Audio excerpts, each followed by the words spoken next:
Hey, this is Matt Baker with TulsaWorld.com/SportsExtra, here with Barry Lewis talking about Week 2 of the high school football season. And Barry, obviously, this is Jenks-Union week. What should we expect from Union?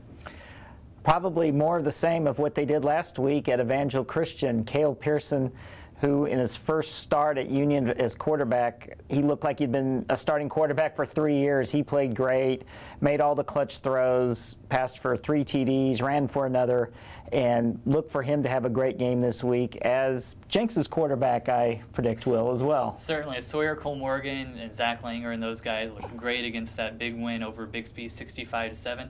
I spoke with Zach Langer after the game. He gave us a little bit of a preview into the Jenks-Union Backyard Bowl. Yeah, we just need to go out and practice hard and get ready for Union. I think we have a really great football team. We just need to go out and practice hard and just do what we need to do, and I think we have a really good chance of winning. Okay, Barry, we expected Jenks and Union to be good. Were there any surprises in Week 1?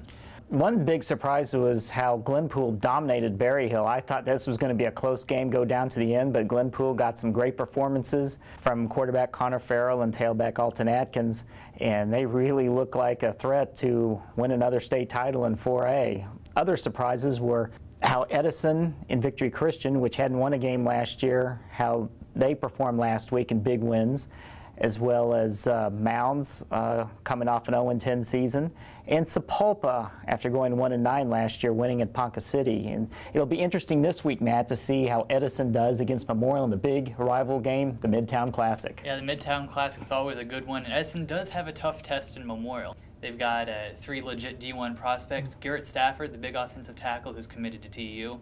They've got Savon Germany, great linebacker tight end. He's gotten some interest from Arkansas. And don't underestimate Derek Sanders, a nice little speedy but small scat back. And Edison's got some legitimate major college prospects as well. Linebacker tight end John Philip Hughes was voted the tight ends MVP at a big summer camp at OU this summer.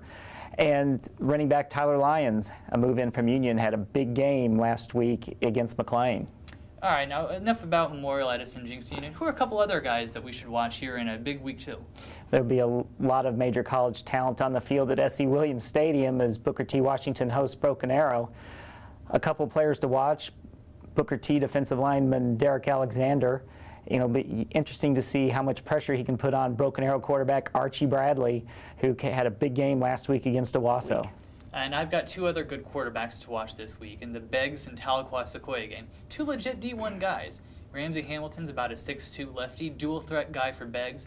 Apparently already has offers from SMU and Arizona, and he's only a junior, only going to get better. The other guy at Tahlequah Sequoia is Braden Scott. He's already got 2 offers, only a sophomore, but TU and Louisiana Monroe are already interested in. And it's going to be really interesting to see how those 2 go. And kind of an under the radar, but should be a heck of a game.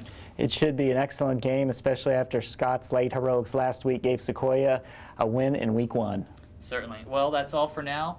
Stay tuned to TulsaWorld.com throughout the week. We're going to have our predictions up by the end of the week and lots of live coverage from Friday night games. We'll see you next time.